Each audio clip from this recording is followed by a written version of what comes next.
koncept izložbe je zapravo napravljen vjerovatno prije, 10 godina sa izložbom Young Serbian Designers koji se onda proširio na Young Balkan.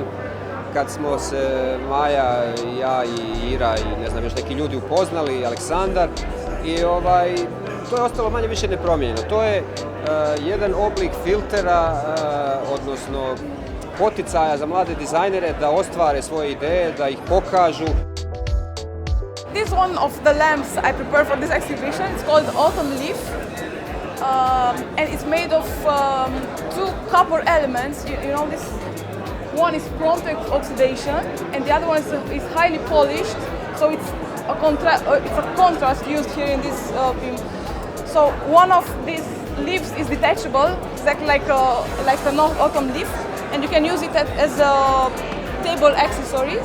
Ovaj put imamo dvije izložbe, imamo izložbu Young Balkan Designer 2016. gdje su dizajneri svoje vlastite prototipe realizirali, donijeli, suočili se sa sudom žirija i najbolji će ići na putujuću izložbu, a s druge strane imamo rezultate workshopa, odnosno rezidencija koje su prošlogodišnji pobjednici imali u susjednim zemljama sa konkretnim proizvođačima, znači s privredom.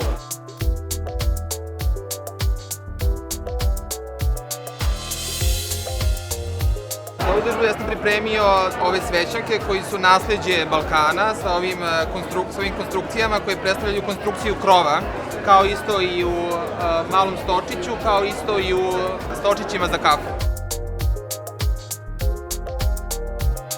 Drago mi je reći da su neki od tih proizvoda u ozbiljnom razvoju i stvarno se razmatra njihova primjena, odnosno korištenje u komercijalne svrhe, to jest stvara profesionalna realizacija.